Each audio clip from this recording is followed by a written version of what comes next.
ព្រះគម្ពីរសុភាសិតជំពូក17ខ15ដល់28អ្នកណាដែលរាប់មនុស្សអាក្រក់ជាឥតមានទោសហើយអ្នកណាដែលកាត់ទោសដល់មនុស្សសុចរិតអ្នកទាំងពីរនោះជាទីស្អប់ខ្ពើមដល់ព្រះយេហូវ៉ា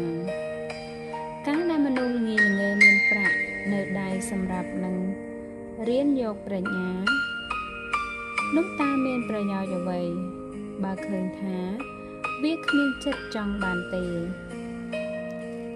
មិត្តសម្លាញ់រមែងស្រឡាញ់គ្នានៅគ្រប់វេលាឯបងប្អូនក៏កើតមកសម្រាប់គ្រាលំបាកដែរមនុស្សដែលឥតមានប្រាជ្ញាគេទទួលចាប់ដៃព្រមទាំងធានាពីដំណើរអ្នកចិត្តខាងខ្លួនផងអ្នកណាដែលចូលចិត្តនឹងការឆ្លោះប្រកែកនោះឈ្មោះថាជាអ្នកស្រឡាញ់អំពើបាបហើយចំណែកអ្នកណាដែលលើកខ្លួនឲ្យខ្ពស់នោះជាអ្នកស្វែងរកតែសេចក្តីហិនវិនាសអ្នកណាដែលមានចិត្តវាចមិនដែលបានសេចក្តីល្អទេហើយអ្នកណាដែលមានអណ្ដាតចោជើចនោះរមែង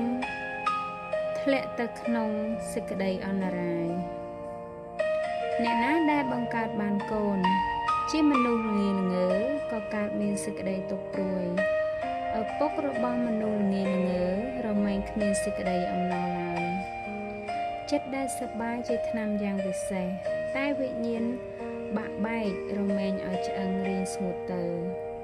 មនុស្សអាក្រក់គេតែងតែទទួលសំណូកដោយលួចលាក់ដើម្បីនឹងបង្ខូចផ្លូវយុត្តិធម៌